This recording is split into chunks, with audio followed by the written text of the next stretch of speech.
Santana. Ron, are you okay? The man put it back, sir.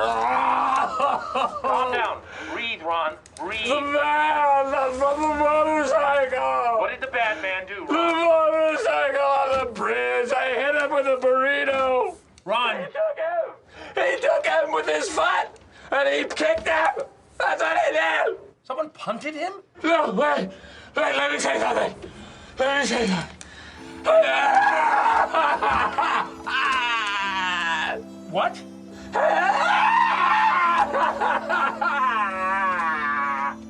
I didn't understand a one word you said. Ron, are you okay? Ron.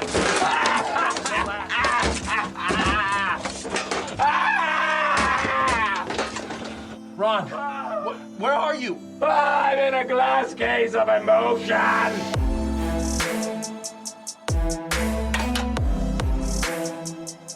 All right, everybody, welcome back to another week of Muskies on Tap. I am your host, Gus Manty. This one is going to be a little bit more on the heartbreak of muskie fishing, kind of like the lows and stuff like that. But we'll try and make it lighthearted and keep it fresh for you guys. But before we dive into too much about our time down at the PMTT in Madison, I'll introduce the other hosts that we have on here tonight. And we got none other than my brother, Max Manty. Max, how are you doing tonight? I hope you're doing good. Yeah, hanging in there. Just got home. Long car ride back from Madison. Gus, who do you think is hurting worse right now? Us coming off of 4 days of fishing and 45-mile-an-hour winds, rain, you name it, or Brian coming off of his 3-day bachelor party? Bender. Well, I mean, we'll leave that up, see what Brian has to say for that. Yeah, I wasn't sure if you guys would be on good terms yet coming on here tonight. We'll get into what happened, but I mean, sounds like some tough scenes for you guys down there this weekend.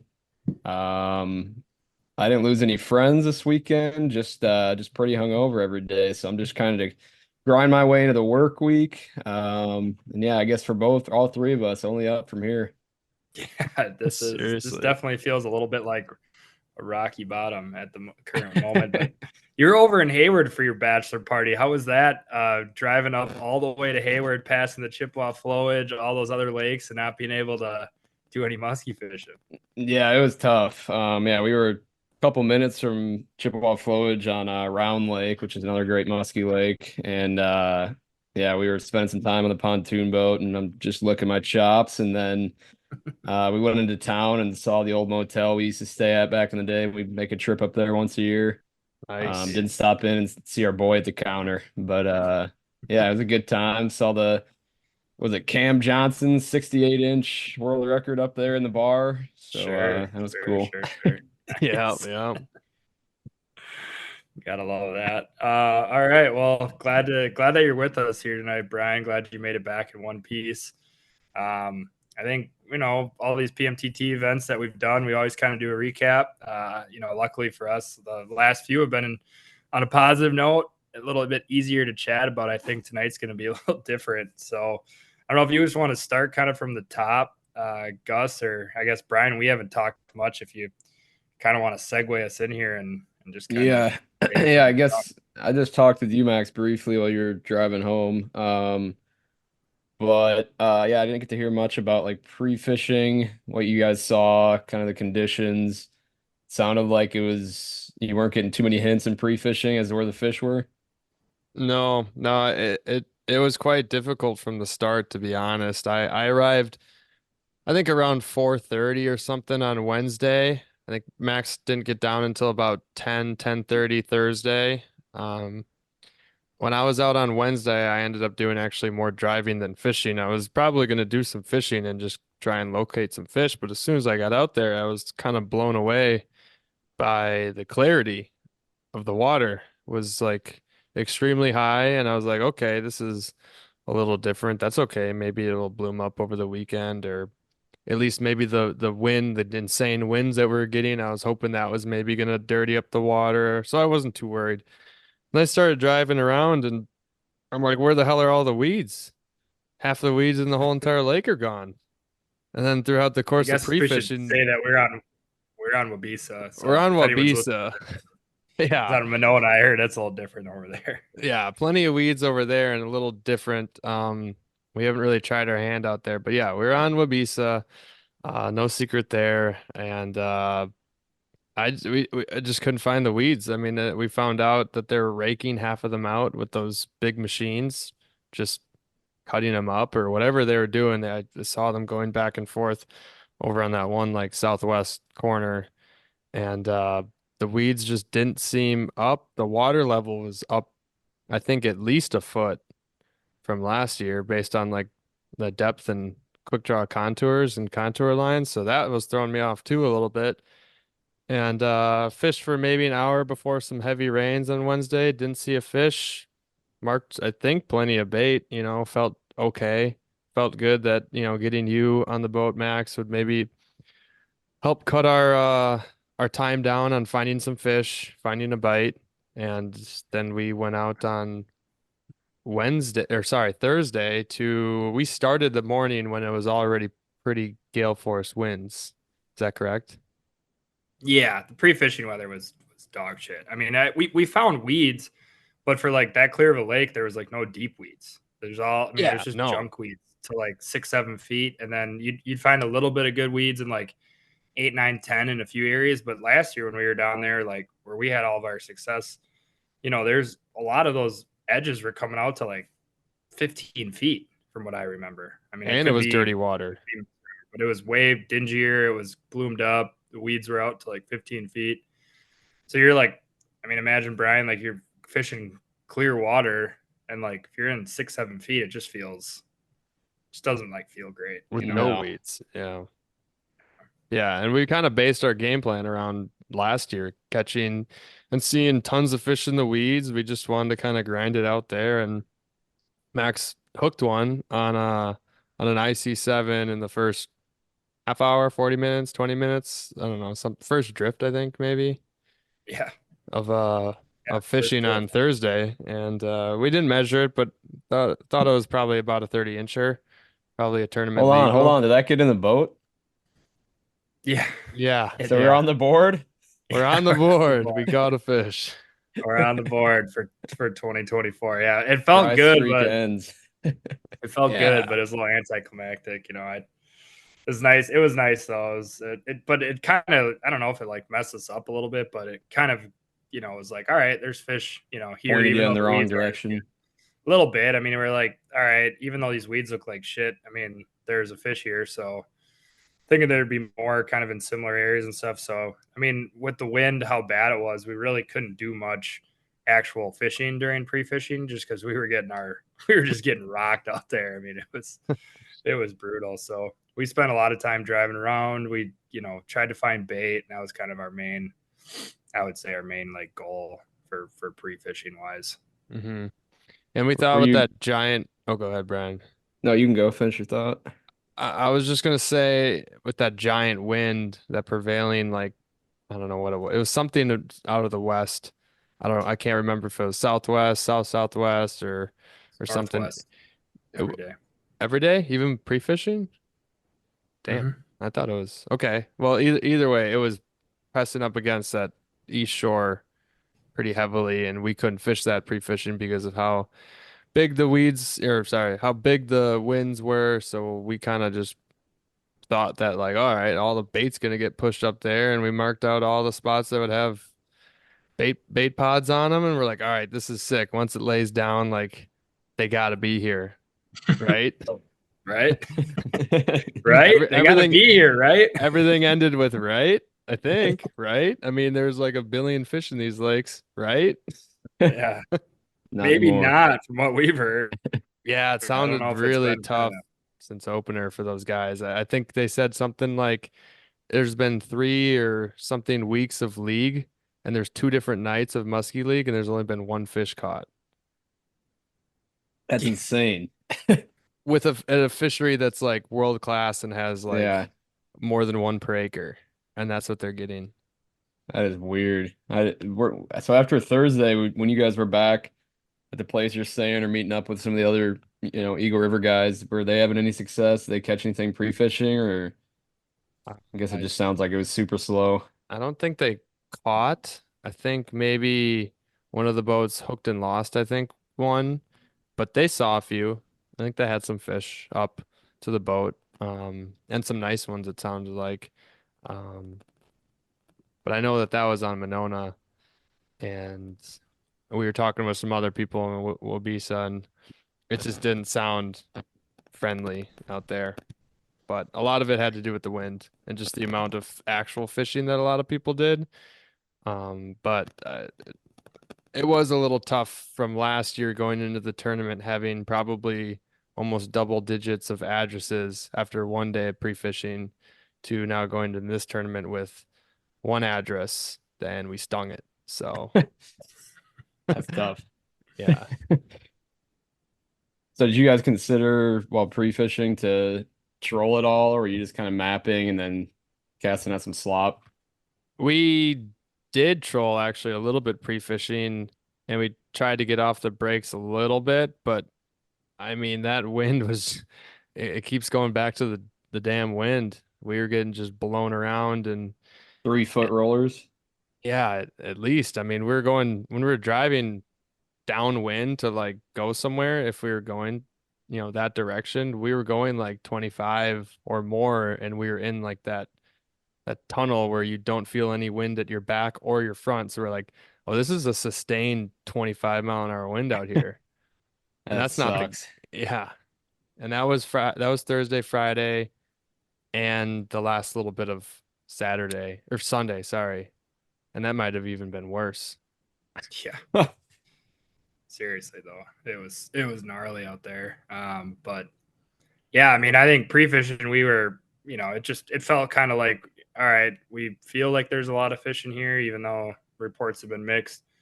We just, kind of find spots that we think look good. We just felt good about just hitting those the next day and sticking to it. Kind of doing our typical tournament stuff, throwing the baits that we like to throw in spots that we think look good and hope it pans out.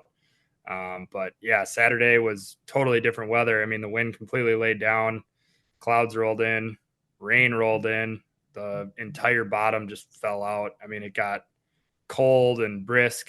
I just felt really good in the morning, I would say, and thought, there'd be a little bit of a window, like right when everyone got out. I think it was the back end of a minor. There's like 15, 16 minutes. So being able to go out boat one, we're like, all right, we got to get to like an A1 spot.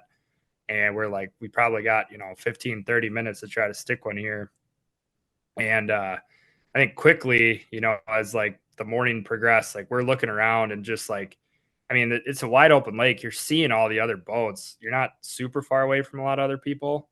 And like, you just didn't see any action. People were changing spots. You didn't see anybody with the net out.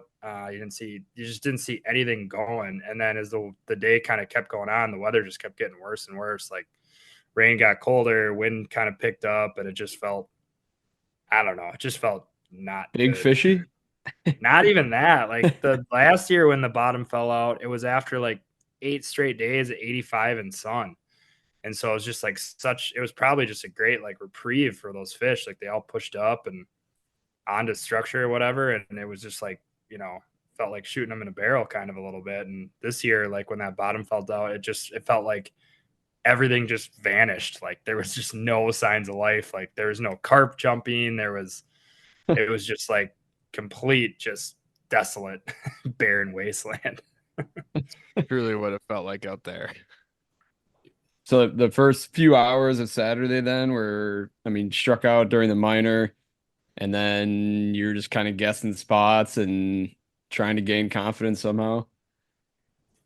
Yeah. Yeah. I mean, we went 8 hours, plus without seeing a single fish. So imagine how that felt. We were like, well, I think we actually started talking. We're like, this will go down as like our worst ever full tournament day of just like not even having a look. No sign of life. No sign of life. And yeah, I mean, Gus, you can kind of take it away from what happened after that, and we'll kind of get into the mess of the The meat and evening taters. topic here. Yeah. So set the stage with some time here. When did this all right. start? So it honestly started with us kind of at this point, not seeing a fish, getting close to 3 o'clock time. We're like, all right, let's go hit the cherries on all of our, go-to spots that we have, after just fishing it, the last year in the PMTT and then so far pre-fishing it for just this one. And we had to one at about 3:15 or so, and we wanted to end there actually. It was a long enough spot that if we fished it intricately and with different baits, we could fish it right to the end. And we're like, okay, this is a solid spot. It's not too hard to fish, and we know there should always be fish here. There were last year, we couldn't fish it pre-fishing because of the wind, and we're like, they just got to be here at some point. When the bite turns This on, bait was loaded. we want to be here when the bite turns on. And we start fishing kind of the shoreline before it a little bit because I'm not sure why maybe we just wanted to prolong the spot or something like that. And then the cherry of the spot, the best area, a boat comes flying in, and it's tournament fishing. You might get cut off, and this person cut us off. They came in and they're facing the other direction. We're like, oh, thank God. And then they put all their stuff down, the trolling motor down, got their rods out, and they just did a 180 and went right in front of us. And they got pretty much to a cast length. Shout out to that team. We casted at their motor a couple times, stared them down. I haven't seen Gus that hot in a long time. He was I was bombing my baits right at them, and they would not turn Till about around. 20 minutes later. And then they raised a fish, and we just kept casting right at them. And they're slow retrieving I don't know, like Orbas or something, and it's just like, I don't know. They had one up in the 8 and didn't seem like it was gonna eat. And after talking to somebody, or actually talking to Rowan after the tournament, sounded like Orbas are great out there for moving fish, but can't get them to eat them, because we were thinking about throwing them out there too. But yeah, sorry to sidetrack. I was fumed at this point, a tough day already, and getting cut off was just the icing on the cake, not quite the cherry on the top yet, but that caused us to move spots again in the last 30 minutes, and we went to an area that we've mapped out. Because they did spot lock, by the way, on that spot. Yeah, they spot locked, which stunk. And I gave Max two options. It was either go to a completely new spot or cut them off and jump in front of them. We decided to go to a new spot, and nice guy. Yeah, and we went to an area where we've mapped out, but we've actually really never fished. And I think maybe last year we raised one pre-fishing. So I had an old waypoint, and we kind of just went up there and circled the spot. And there were some people in the area, but nobody was like fishing this particular spot. And the wind laid down, I think, finally. And all of a sudden, like, the sun was about to peek out, and it kind of got that good feeling going on. And then, Max, if you want to take it away on this part of the story.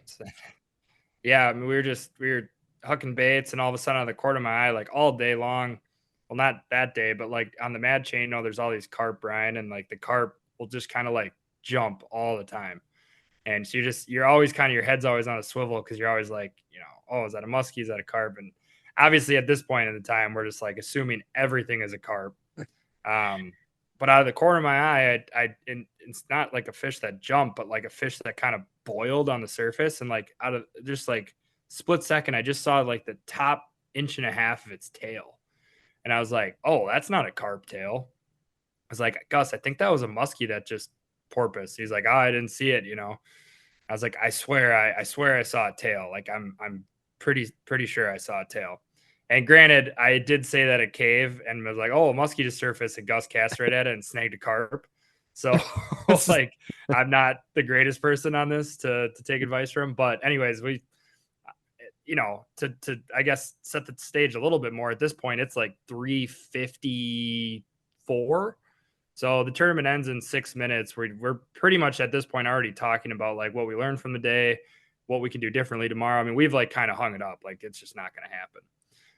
Obviously, we're going to fish it out till the very last minute we can. And we typically cut off at about 3:56 ish. Is there normally time to like stop throwing? Because you got to submit the photos by 4:00, and we never want to be in a case where we're, sending pictures of fish after 4 and just not good situation to get into. But anyways, since we thought we saw this muskie, we're hucking baits up until the last second. And yeah, I mean, we're both throwing at this area, and Gus all of a sudden just like, I just see him just yam on this fish, and he's like, oh my God, I got one. Like I got a fish. He's like, I think it's a carp though. I think I snagged a carp. Like it's either a carp or a really big fucking muskie. Cause he's like, it is just digging. It's fighting weird. It's fighting weird. And he's like, just get the net just in case. Just get the net just in case. Yeah. Cause at this point, like, we're not thinking it's a fish. We just have gone 8 hours like, and 55 minutes without seeing a fish. So like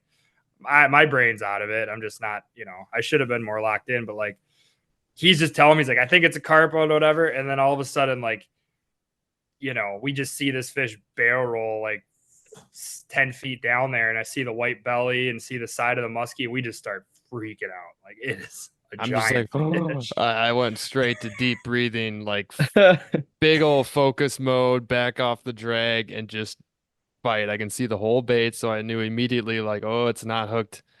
Great. And, I just got to fight this thing, and holy shit, this is happening. Like I was not expecting this. Like these rod shakes are like, I've, in my years past, I've snagged carp and sturgeon before. It's like that. It's like their big ass tail flailing back and forth where your rod is just thumping like crazy. And I've never felt a head shake like this before. And then when I saw the fish, I was like, oh, it was like just a pristine, clean, giant fish, really well built. Was this with like 3 minutes to spare then?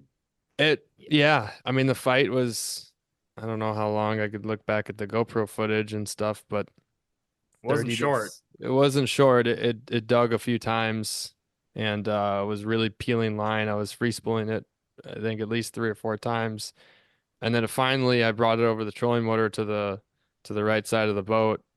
I hooked up on the left, and it was coming in, sideways. I could see the whole bait, and that's where I signaled before it was going to the right. I'm like, Max, over here. Like this is going to be, signaling that this is going to be the side where it's going to, at least we're going to have a chance. And then it was just up to the surface, pretty much just coming in, peaches and cream, and yeah, just a big old submarine with the whole bait out, and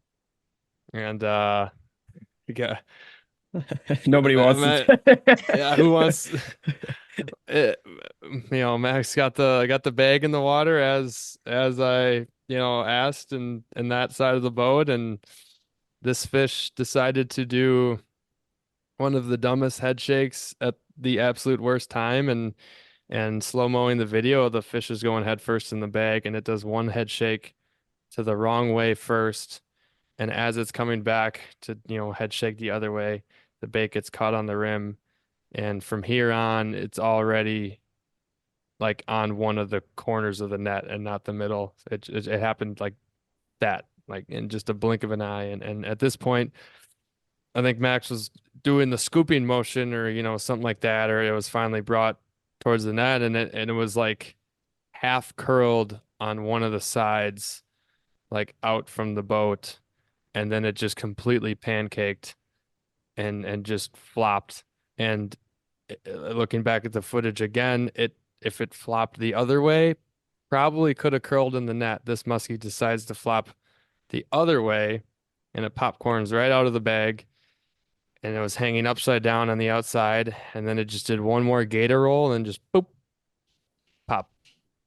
And then took off immediately. There was no time for any reverse bagging. There was just no time for anything. It happened too fast.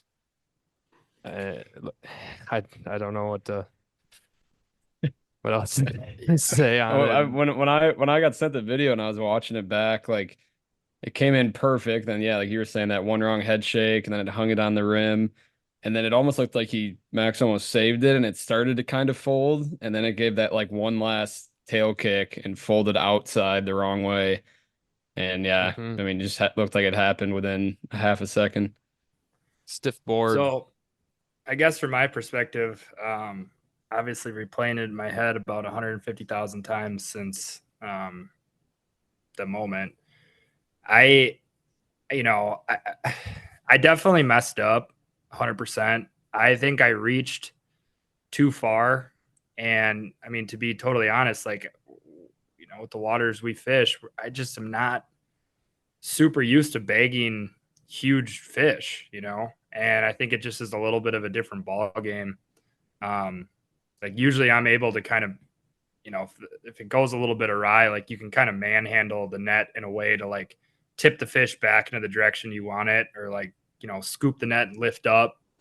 That happened into the 45 we caught last year in Madison. It got hung kind of high on the rim, and I was just able to kind of pick the fish up. This is kind of where the excuses, I guess, start coming in.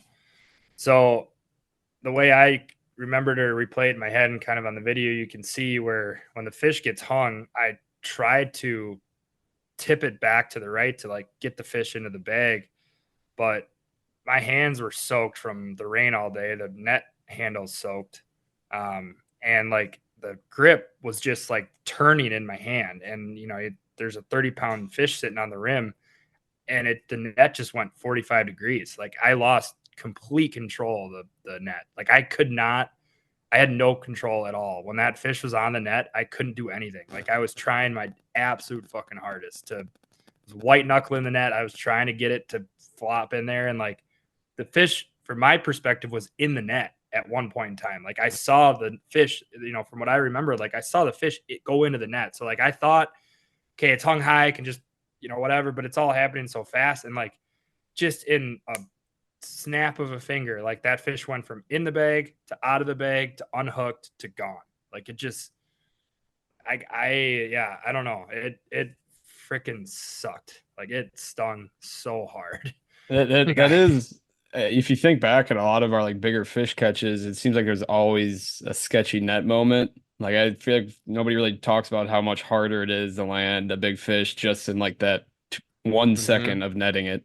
Like we don't have to worry, like with a 40-inch fish, you don't even really have to worry about it. But like something with an extra 8 inches, it just does not fold in the same. It's going to go head first before the tail's in the back of the net, and it's going to probably get hung up. So I don't know. I do think you're right though. If you come in more vertical with it, Yeah. you can kind of feed its nose into the meaty part of the bag. And I just reached. If I don't reach and I'm, more patient, I think I was just so anxious to get the fish in the net that like as I put the net in and I saw it coming in, it was coming in so slow that like I started the motion too early. And by that time I couldn't backtrack. Like I was already trying to scoop the fish, and I knew that I was like a little bit extended, but like, I'm sure you guys will see the video if it makes it to light. But I, was thought I had timed it up good. And then like I was telling Gus in the car at home, like I know what I did, but in the moment I thought I was doing the right thing. Like I wanted to scoop it while I was docile. And it was just like, if I would have waited 2 more seconds, that fish probably goes in flush, and we're not having this conversation. We're talking about, a great it's tournament. easy to Great say, finish. but if you would have waited 2 more seconds, might have thrashed again and done an awkward belly roll and just came unpinned. And I don't think that fish was going anywhere. And like the one thing that I guess I learned from it the most was like, one, it's, don't reach, just be patient, let the fish come to you. Because the second I reached with a big fish, I realized how much leverage I lost with being able to do anything with the fish. Like the net wasn't close enough to my body where I was just all arm strength at that point. Like there's nothing else like being able to maneuver the fish. So I reached. So like letting that fish just take the time to come in. And then second, I think most importantly was I should have identified that the whole freaking bait was hanging out. Like, yeah, it was hooked. I thought it was hooked, looking back at the footage, it was hooked well. One hook was in it, really, really good. But the fact that that whole bait was hanging out, like I needed to literally wait for that fish to be there because that bait could have gotten hung up any sort of different ways. So like I think I'm kind of looking back like, okay, if you have a big fish that's coming in with a full bait hanging mouth, like you got to be aware where that bait is. And I just wasn't. I was so locked in on the fish that I wasn't taking into consideration where the bait was hanging out of its mouth. Like I just thought it would go in easy, and it just, yeah. So I do think you can, like, you always learn a lot, like what you're just describing, but it's also just like one of those things where you can, prepare mentally for it or whatever and learn from it. But like you're in a tournament, it's a potential PB fish, like, you're just not always gonna be able to stay composed and to your plan when it actually goes down. So like there's always luck involved and, doesn't always fall your way. But yeah, I remember we had an old podcast where you asked the question, Brian, if you're in a tournament with Gus, are you going to be more nervous if you have a giant fish on or if you're going to net it? yeah. I honest to God think I was more nervous trying to net that fish than if I would have had it on. I think I know I would have been fried if I would have had it on. My nervous system would have been going crazy. But like, I think nerves did play a factor into it. Where like I got anxious to reach and bag the fish, and because of that, like I think that's why that happened. It also doesn't help probably in the back of your head, like, oh shit, we have 2 minutes to get this picture in, like get the fish in the boat.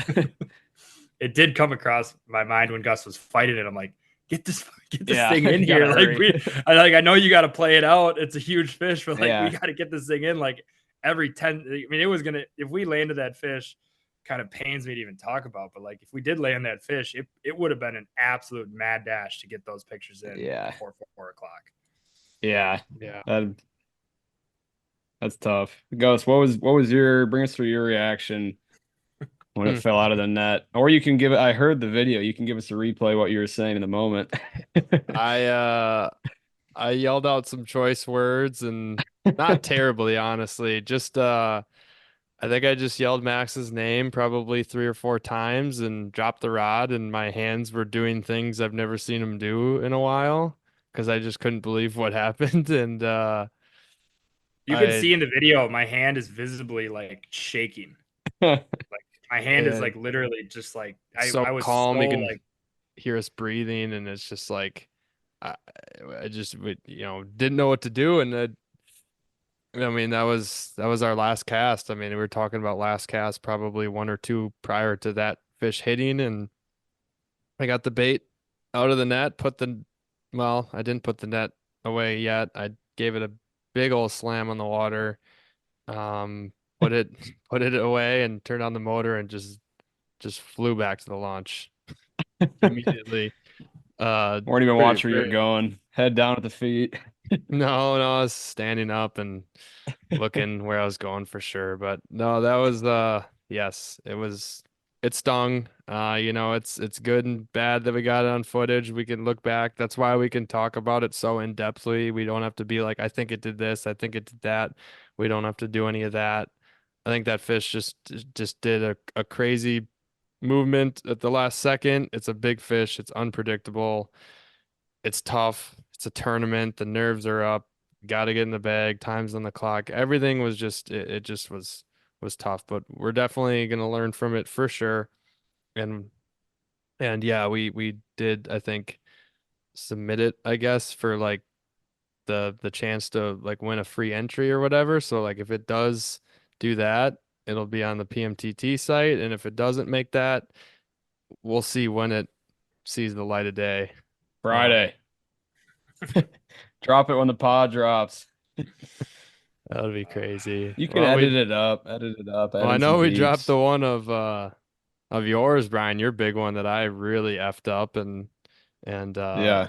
The only reason that one got in the bag is because it was hooked more than just one hook. It choked the flat tail. It had it all the way. It probably had every single of the 9 points of the 3 trebles. I mean, except for the one that was I guess high. So yeah, that was out of it and hung high. But like what Max was just saying though, like in that case, I was the one fighting the big fish, but I wasn't that nervous. Like I just, It was you know, dark. trusted that you would land it or whatever. I wasn't even thinking about like a botch net job really. For whatever reason, I was just like, holy shit. I was just shocked at like the size of it.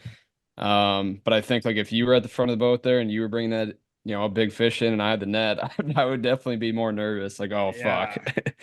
And now it's Yeah. like, oh man, I mean, I did learn a lot from this experience, but I'm like, Yeah, I the net can't wait for the next time it happens. But at the same time, I'm like, oh man, like it's just, mental I'll be demons. ready. I mean, I'll be ready, but it's just, yeah. And I know we all will be now after seeing that. Like, okay, we just got to take it a little bit more, you know. I don't know. It's just, yeah, man. It's hard to talk. It's hard to talk about. Yeah. Freaking sucks. It's just Yeah, I don't think there's much more can really say to it. I mean, like we I think, joked that it would have been better if we just would have ended the day where we said we were going to yeah. and not seen anything. My heart Yeah. hurts.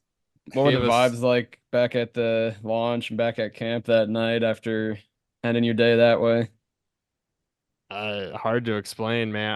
I don't know if I was really saying much, to be honest. Just like speaking out some frustrations to maybe some fellow anglers that we know at the launch, being like, we just freaking lost one, like 5 minutes ago or something like that. And I mean, that was pretty much about it. And went back to the cabin and had a couple cocktails and just Had started, 25 of them. had that fish go, and we just rigged up every single bait like it, and we just got prepped for day two. I mean, that's all we could do. We already had the footage downloaded. We just did exactly what we did right now. We talked about it. We talked it out. We got all good, but like, it still stung. And then we were just like, let's grind it out. We still got a whole day. I mean, shout out Yeah. to Lajewski and Jason, is it Mullins, I believe? Yeah, Jason. They won it back to back. And, last year when they got those mega fish, I don't think they had a single fish bagged until like 10:30 or 11 a.m. on Sunday. And after the results of day one, we're like, dude, we ain't out of this, and the weather's gonna change, and it could be, our bite with what we're using could, pop off. Who knows?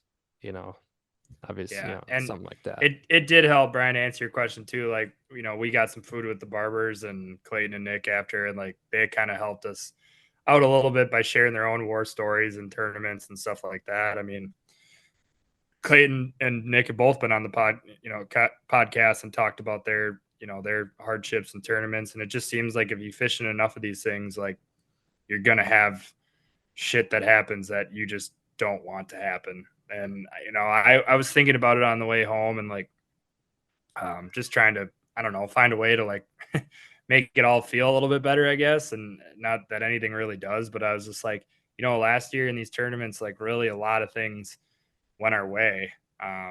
And some of those bounces last year were super lucky. And obviously we worked really hard last year and stuff came together, but there were things that happened throughout last year that just like really were good bounces. I mean, I think back to the vermilion fish, we moved that fish pre-fishing, my blade stalled, it doesn't eat, go back on the tournament and catch it, just little stuff like that we got those bounces last year. And then now this year, obviously cave went well and we go to Madison feeling really good. And, if that fish hits the bag, it's another successful event, but I think, you fish in enough of these things, like just shit's going to go wrong. And this time it just did not legitimately did not bounce our way. You have to channel LeBron for some mental help with his like at the end of the day, it's just basketball. Right? Just fishing. Yeah, just fishing at the end of the day. Doing I this mean, for I fun. Could have been in the office. I understand why some people don't like fishing tournaments because, like, man, when you Yeah. lose a fish like that in a tournament, it just hits just as they do when they hit the bag, they hit in a different way when you lose them. It's like, oh man, like that sucks. So, yeah, but yeah, like Gus said, I thought we did a good job talking it out, and I was very thankful. Gus was very understanding and didn't disown me on Saturday night. So, Still my partner. That's my party right there. hey, I after watching your video of your second eventful fish then today on Sunday, I was Good like, I don't know Lord. which one pissed Gus off more. He's a little bit more explicit in that second video.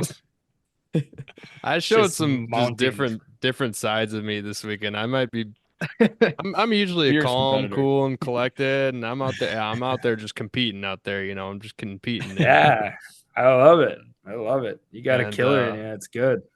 yeah, I think about halfway through the day, wind picked up. We were spot locked on actually the spot where lost the really big fish, and because we are still marking bait, and these two dudes are trolling like down the break line on each side, like coming at us, and we're sitting on the break line, and I'm like, I'm looking to my left, I'm looking to my right, and I'm like, all right, if they keep their course, not only are they going to hit each other, they're going to be within a lob cast of us.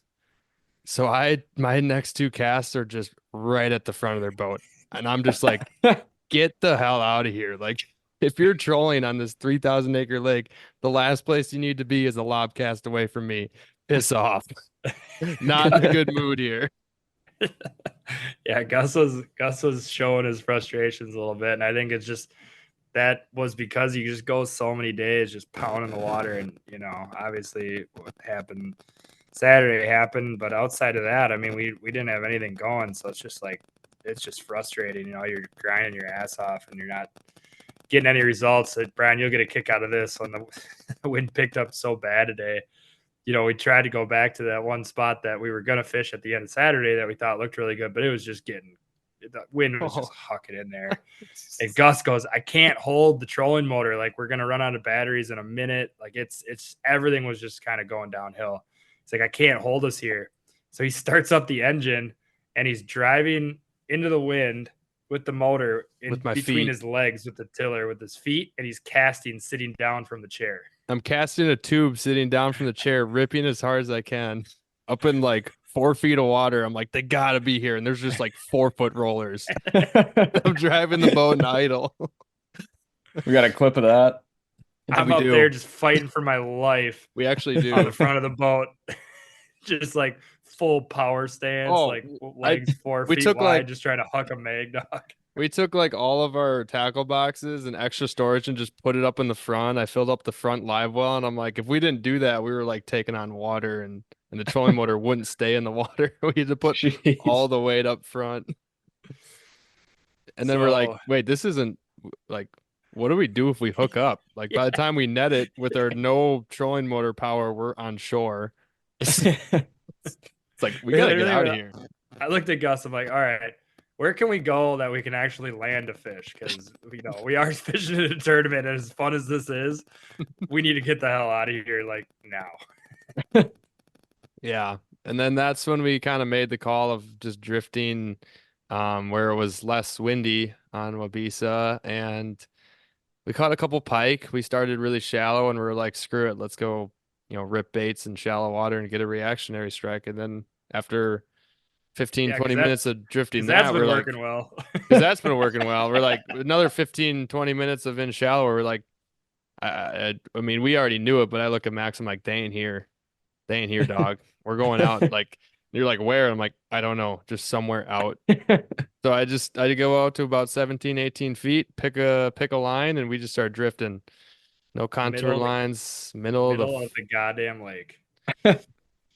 And drift for a while, and Max is talking about, so we got our buddies Rowan and Dara fishing near us, and they're doing just these like perfect figure eights, and our figure eights are just trash. We haven't raised a fish in 5 days. Half an L. So we're like, oh yeah, just L and next one. Like, more casts the better. Max is like, I gotta take a play out of Dara's or I gotta, what'd you say? I just got to take a page out of his book, do some better figure eights. There you go. Yeah. I'm sorry, brain's rot right now. But yeah, took a page out of his book, and as he was saying that on my cast, you're like, you said something else about figure eights and blah blah blah, and I just see this whale coming up from the depths, and I'm like, oh my god, we're in like 3-foot rollers. We're going at 1.5 miles an hour. Just like every 20 cast. feet. Every cast is probably just like 100 foot from the previous one. Like, we're covering ground, but not effectively at all. And here comes this whale and just blonde beauty. And I'm like, oh my God. And I just start straight retrieving it just out of shock. And I'm like, okay, it's following hot. And I'm like thinking about my next turn, and I'm doing such a wide oval at this point. I'm like, okay, I'm doing an oval and I'm going counterclockwise. And by the time I was kind of done doing most of the oval, we are drifting so fast. I'm like, oh shit, I'm at my prop. I'm at my engine on this corner. And I just messed this figure eight up so much. I did the classic, just worst thing you can do. Not only did I like get that fish to eat in the worst possible spot, about a foot away from my prop in a terrible corner of the boat, but I just like let the bait sit there. It's like it was like the opposite of cat and mouse. It was like what you don't want to do. I slowed it down. I'm like, just eat it, eat it. Like I should have just taken that thing away, dug it down deep and then hung it in the next corner, in the good corner, and then, just set it back against their face. But it was just a horrible spot. It was so windy. There was a glare, and I didn't feel it eat. And then as I processed that, I think the bait and the fish combined, I was like, oh shit. And then I just kind of pulled, and the fish just like freaked out and then went under the boat. And I'm like, and then after a couple other choice words, I was just like, that fish just ate. I just screwed up. That fish freaking, and this is at 12:50 p.m. on Sunday. Mm. So at least with enough time, if I hooked it, to not be freaking out about. Yeah. So that happened, which is nice. Very nice. Very nice learning experience.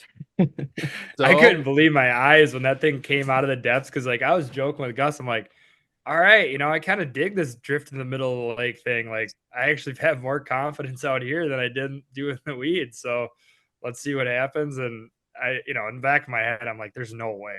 Like Gus said, I mean, you're just not fishing effectively. We're bombing casts like three.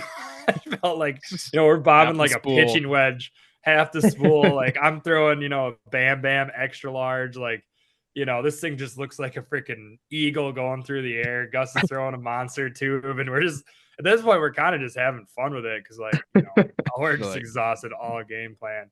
And then you just see that come out of that. I'm like, we're like, oh my God, like what were we doing this whole tournament? I mean, I don't know how you really could have patterned that, but like clearly there was fish out there, because they weren't in the weeds, and there might have been a few in there, but I don't know. I mean, to do that one drift and see that size of a fish come out of nowhere, it was like, okay.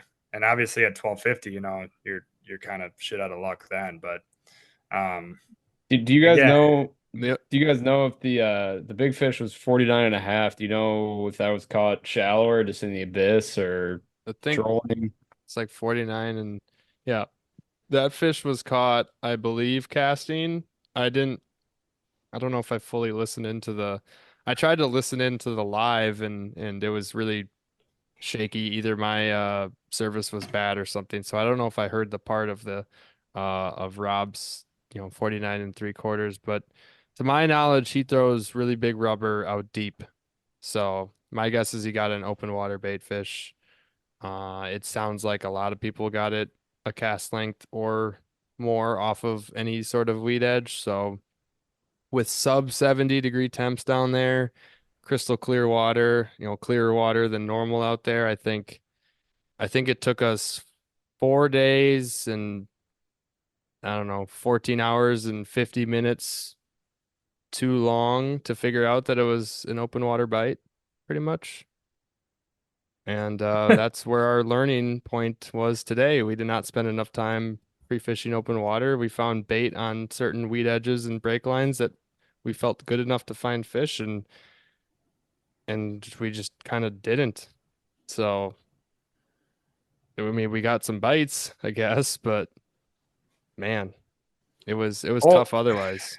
Overall, though, it's just a tough tournament. I mean, between the weather, 12 fish being caught and 90 some boats, 2 days.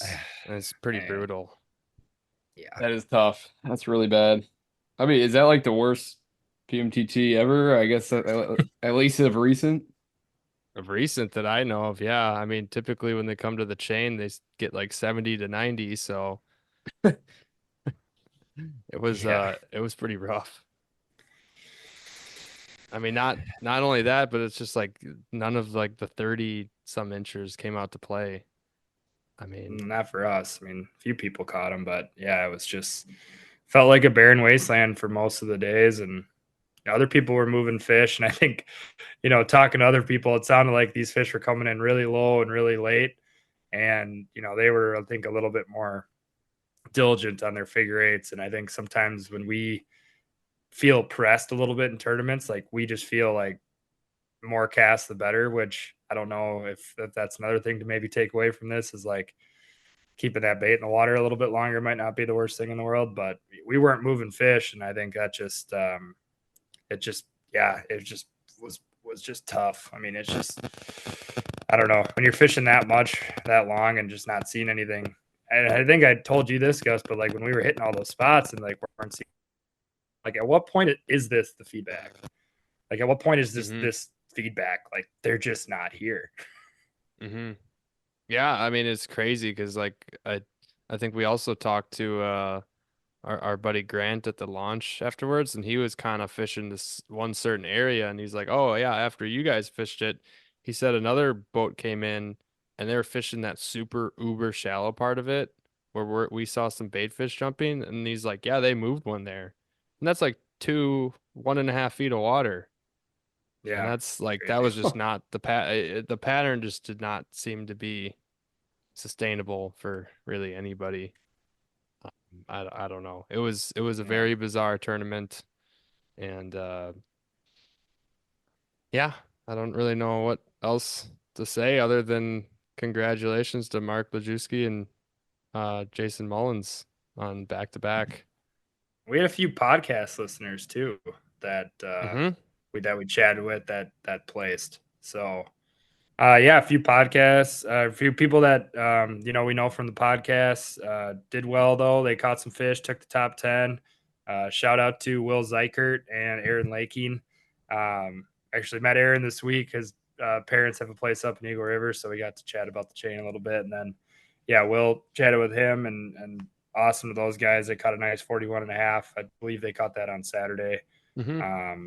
So sweet sixth place finish there. And then Luke Will and Mike Thorson snuck into the top 10 there with a 32 and a half. And Let's hey, they go. don't draw pictures on the scorecards, 10th place finish is a 10th place finish. So Right. shout out to those Congrats. guys. Shout out. Shout out. Awesome. So yeah, if you guys are listening to this one, feel free to hit us up. Let us know how you guys got it done. Be curious to hear. For sure. Yeah. Well, that was the experience for PMTT leg number 2. So now Max and I got our sights on Tonka, and finally this year it's the only qualifier where we're going to a brand new lake again, and I'm feeling good. It looks like a very structurally pleasing lake, so it might Mm-hmm. hopefully fish similar to kind of how we fish, maybe just a little deeper because it's, clear water. But I'm looking forward to going after some big old long leechers out there in the metro.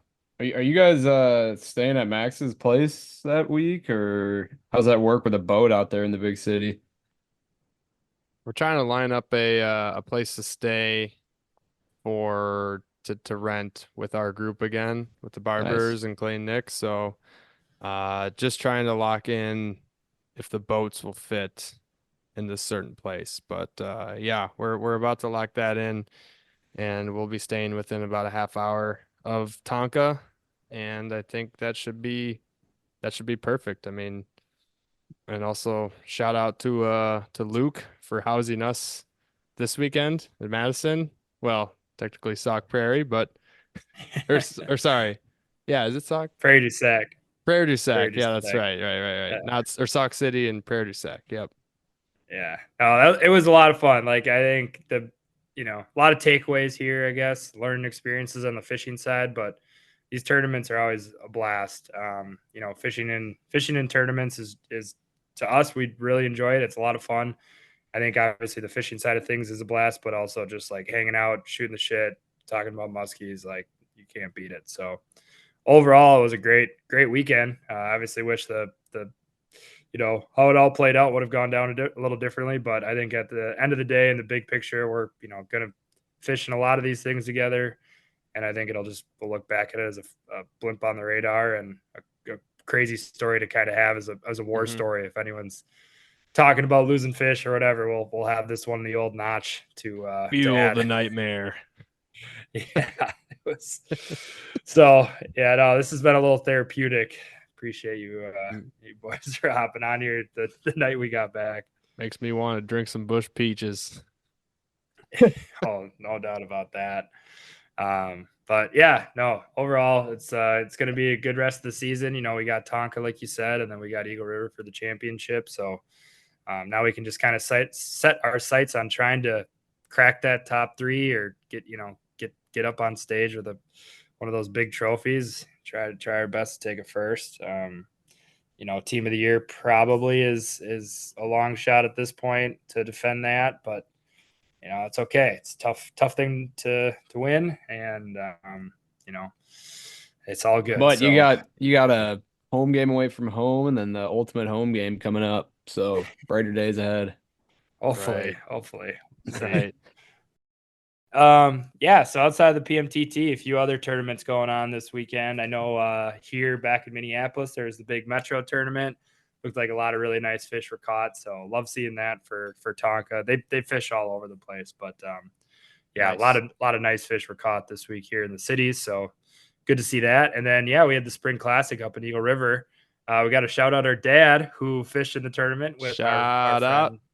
Shout out with our friend Charlie Scott, and our dad put his first tournament fish in the bag, a stout 31 incher, but he got it done, man. He got it done. Chain legal right there.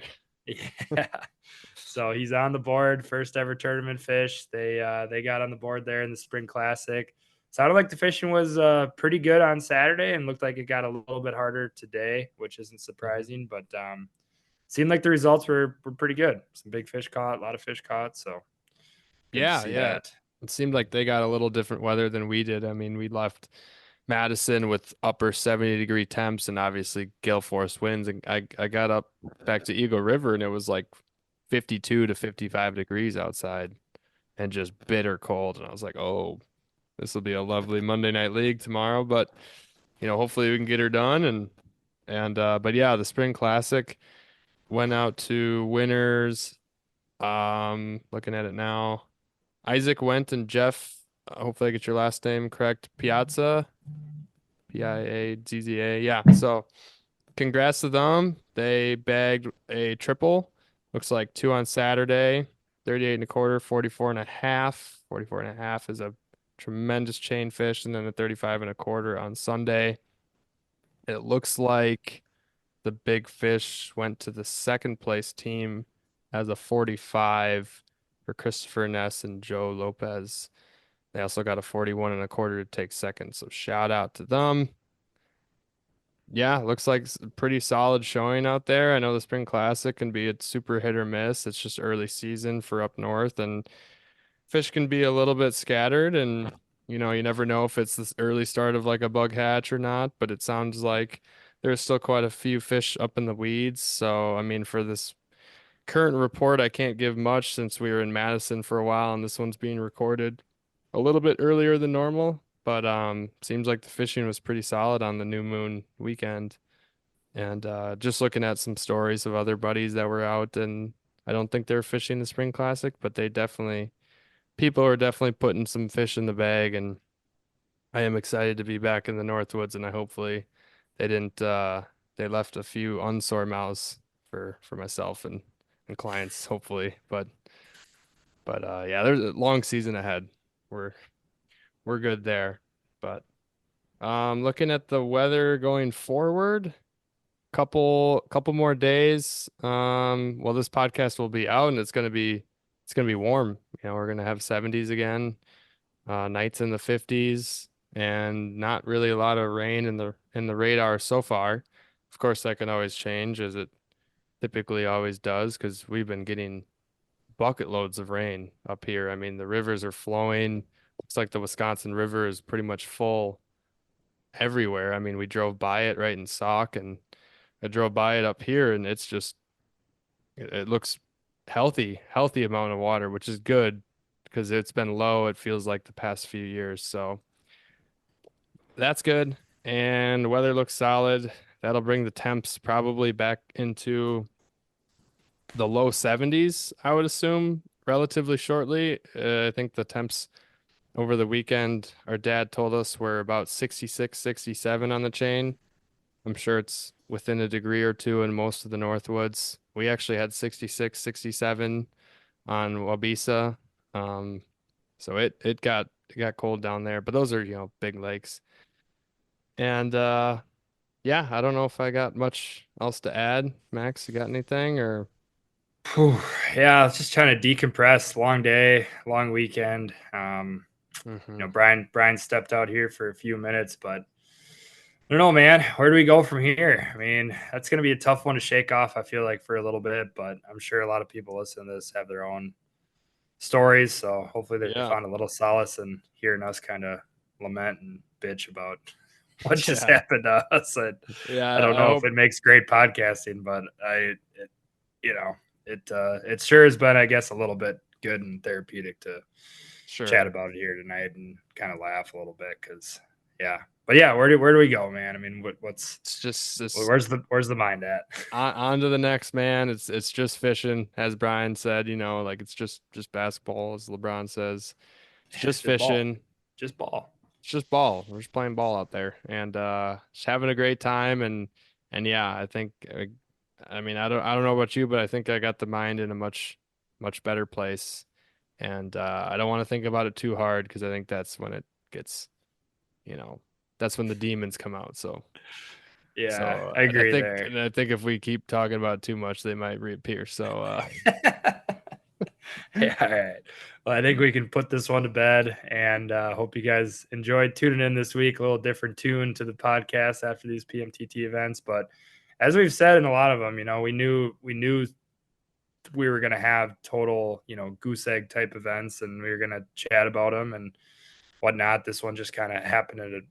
I didn't really expect it to happen like the way it went down, but, you know, yeah, I is expected what it this from is. like And Cave or something, not Madison, right, But right. yeah, well, Yeah. that's all right. But yeah, we got a lot of good fishing ahead of us here this summer. It's been a really fun start to the season. A lot of cool trips.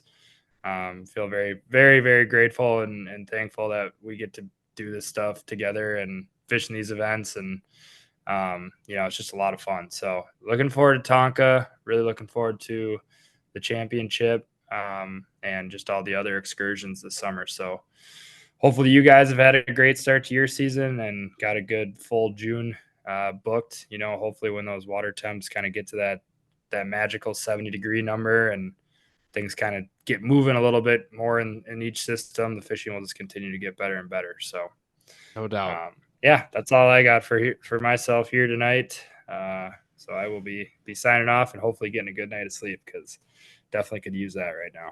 Yep, we definitely could use a good night's sleep. But before you guys put your phone to sleep, be sure to check out Muskies on Tap on Instagram. That's where we put out all of our stuff. I think we forgot to put out a picture for last week, but it was just a quick hitter. Hopefully everybody enjoyed that. We weren't able to get a guest on, but just talk about our preview. We always want to get something out each week. And again, just want to mention it's really busy season. Starting just this week, once this podcast is out, I'll be guiding a whole bunch and got leagues and we're just gonna get this out before the weekend, whether it's Thursday morning like normal drop or it's Friday morning or maybe Friday midday at latest. We're gonna do our absolute best here. We're gonna try and line up guests as best as possible. We might have said we were looking to for this one, but you know, uh, sometimes it just falls through and schedules don't align. It's a lot of people are busy this time of year, but well, like I said, we'll do our best. And also, if you're looking to book a trip for muskies up here in the Northwoods, Vilas Oneida County, You can check out my either Instagram, which is Suggs Fishing, Facebook, which is Suggs Fishing Guide Service, or add me as a friend, Gus Manty. Or you can check out my website, which is www.suggsfishing.com. Hit me up for open dates.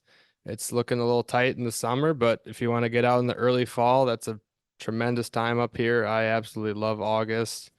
I've been dialing in a few very unique bites up here that I've kind of dabbled with a little bit in the podcast, a little bit in some of the seminars that I've done.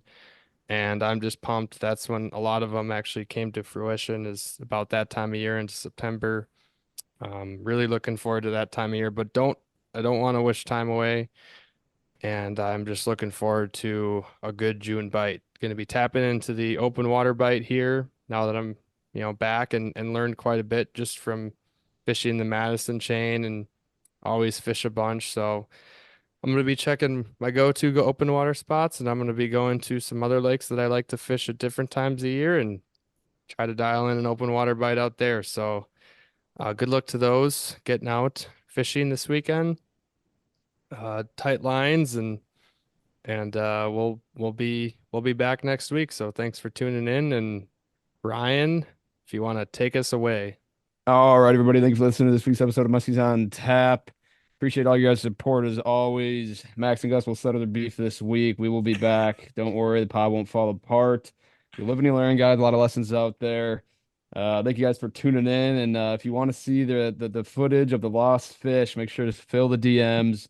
We will get it out to you, or I will. I have it in my possession. Gus and Max can't hold it back for me. I'll release it. Venmo my line at Brian Nickel-1. $5. I'll release the video. Peace. $5? That's it?